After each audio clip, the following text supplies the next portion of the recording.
अस्सलाम वालेकुम। Welcome to M Raad. दोस्तों, दो टॉपिक्स पर बात करने जा रहे हैं। पहला बात करेंगे, एक well established Pakistani OSINT account के मुताबिक पाकिस्तान को स्टेल्थ एयरक्राफ्ट की डिलीवरी कब तक होगी, इसके बारे में एक अहम इन्फॉर्मेशन निकलकर सामने आई है। और दूसरा बात करेंगे कि अमेरिकन सैंक्शंस के बाद जापान ने भी इंडिया दिया है कि वो इंडियन कंपनीज पर सैंक्शंस लगा सकता है। इसके पीछे का पूरा कॉन्टेक्स्ट क्या है, ये आपको समझाएंगे। तो दोस्तों, पहले टॉपिक की तरफ आ जाएं तो एक well established Pakistani open source Intel platform जिनका नाम स्ट्रैटकॉम ब्यूरो है, इनके मुताबिक पाकिस्तान एयरफोर्स को जो पहला स्टेल्थ एयरक्राफ्ट होगा वो अर्ली 2030 के आसपास जाके मिलेगा। और यहाँ एक पैच भी है जिसमें J-31 स्टेल्थ एयरक्राफ्ट को देखा जा सकता है, जो कि चाइनीज साख्ता है और पाकिस्तान इसमें ऑलरेडी इंटरेस्टेड है। और ऑफिशियल सतह पर भी ये ऐलान किया जा चुका है कि Pakistan in Chinese J-31 aircraft को लेगा। और इस पैच में राफेल एयरक्राफ्ट को दिखाया गया है, जो कि इस तरफ इशारा है कि 2030 के ईरा तक जब पाकिस्तान स्टेल्थ एयरक्राफ्ट को एक्वायर कर चुका होगा और पाकिस्तान एयरफोर्स में वो इंडक्टेड होंगे, तब भी इंडिया के पास जो बेहतरीन जहाज होगा वो राफेल ही होगा। यानी कि तब तक कोई चांसेस नहीं है कि इंडिया स्टेल्थ एयरक्राफ्ट एक्वायर कर ले, बहुत कम चांसेस हैं, ऑलमोस्ट ना होने के बराबर। लेकिन इंडिया के अंदर भी यही क्रिटिसिज्म चल रहा है कि पाकिस्तान कम वसाइल के होते हुए भी अपने लिए अगर स्टेल्थ एयरक्राफ्ट का बंदोबस्त कर सकता है तो इंडिया इसमें क्यों पीछे रह गया है, या इस वक्त क्यों ऐसा लग रहा है कि इंडिया पीछे रह जाएगा।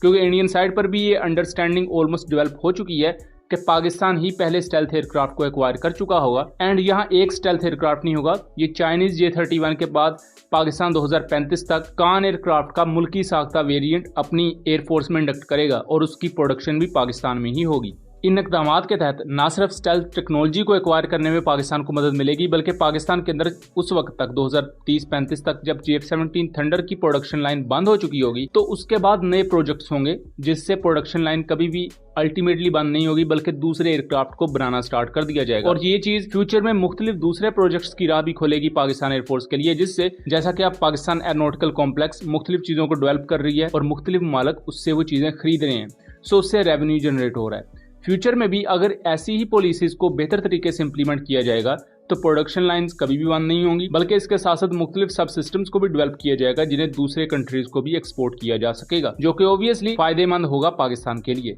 इसके बाद दोस्तों, हम अपने दूसरे टॉपिक की तरफ आ जाएं तो आपने अमेरिकन सैंक्शंस के बारे में तो अक्सर औकात सुना होगा। रिसेंटली 3 इंडियन कंपनीज पर अमेरिका ने सैंक्शंस लगाई थी, उस पर हमने डिटेल वीडियोस वगैरह बनाई हुई हैं और एक सेपरेट वीडियो इस चीज पर भी बनाई है कि अमेरिकन सैंक्शन इतनी ज्यादा अहम और खतरनाक क्यों समझी जाती हैं और इसकी हिस्ट्री क्या है। क्योंकि अमेरिकन सैंक्शन से रिलेटेड इसकी हिस्टोरिकल फैक्ट्स एंड फिगर कुछ ऐसे हैं जिसके बारे में बहुत कम लोग जानते हैं, और उन वीडियोस का लिंक डिस्क्रिप्शन में दिया होगा। हम कोशिश करेंगे कि रिप्लाईज में भी पिन कर दें, आप उन वीडियोस को जरूर देखिए। तो दोस्तों, अमेरिकन सैंक्शंस की बात तो यहां तक हुई, लेकिन अब जापान ने भी ऐलान किया है कि वो कुछ इंडियन कंपनीज पर सैंक्शंस लगा सकता है। और सैंक्शंस क्यों लगेंगी? क्योंकि इन कंपनीज का रशिया के साथ ताल्लुकात है, रशिया के साथ क्लोज कोऑपरेशन में ये भारतीय कंपनीज काम करती हैं। रिसेंटली जैसा कि हम जानते हैं कि G7 समिट हुआ इटली में, वहां Indian prime minister Narendra Modi भी एक ऑब्जर्विंग गेस्ट के तौर पर मौजूद थे। वहां इंडिया को ये पुश किया गया कि आप यूक्रेन को डायरेक्टली वेपन्स दें और इसके इम्प्लीकेशंस क्या होंगे।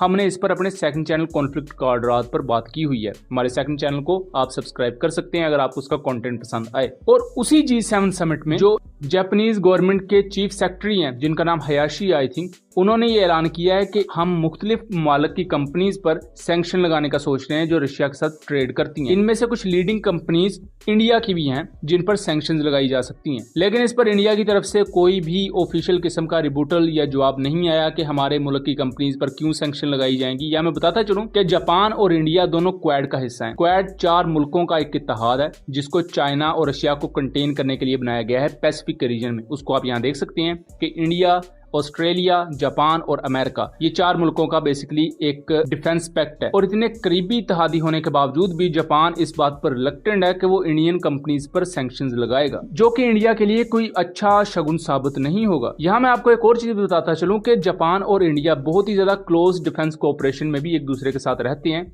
मुख्तलिफ चीजें जो इंडिया जापान से एक्वायर करता है, जो इंडियन नेवी की बैटलशिप्स होती हैं, उन पर कम्युनिकेशन एंटीनाज वो जापान के बने हुए लगते हैं। उसके अलावा एंटी ड्रोन सिस्टम और बहुत कुछ है जो इंडिया इंपोर्ट करता है जापान से। तो इससे आपको अंदाजा होगा कि जापान की अहमियत इंडिया के लिए क्यों इतनी ज्यादा अहम है। इसी वजह से ही जापान ने धड़ल्ले से ये कहा है कि हम इंडियन कंपनीज पर पाबंदियां लगाएंगे और इंडिया इस मामले में मुकम्मल तौर पर खामोशी इख्तियार किए हुए है। और दूसरी तरफ यहाँ मुख्तलिफ इंटरनेशनल माहिरीन इस तरफ भी पॉइंट आउट कर रहे हैं कि एक तरफ तो इंडियन कंपनीज पर पाबंदियां लगाई जाएंगी, दूसरी तरफ इंडिया को यह भी पुश किया जा रहा है कि डायरेक्टली यूक्रेन को असला प्रोवाइड किया जाए, जबकि इससे पहले पाकिस्तानी और इंडियन असला यूक्रेन में यूज होता रहा है। ये इंडियन आर्टिलरी शेल्स हैं जो यूक्रेन में यूज होते रहे, लेकिन ये थर्ड पार्टी एक्सपोर्ट के तौर पर थे, यानी डायरेक्टली यूक्रेन को नहीं बेचे गए थे। इसी वजह से इंडिया और पाकिस्तान दोनों के ताल्लुकात रशिया के साथ बेहतर ही रहे। लेकिन अब इंडिया को यह पुश किया जा रहा है कि डायरेक्ट वेपन सेल की जाए यूक्रेन को, जो कि खतरा बन सकता है। सो बहरहाल ये था एक एनालिसिस। उम्मीद करता हूँ चीजें क्लियर रही होंगी। वीडियो पसंद आई हो तो इसे ज्यादा से ज्यादा शेयर कीजिएगा ताकि इस तरह की मजीद इन्फॉर्मेटिव वीडियोस हम आपके लिए लेकर आ सकें। मिलेंगे अगली वीडियो में, तब तक के लिए अल्लाह हाफिज।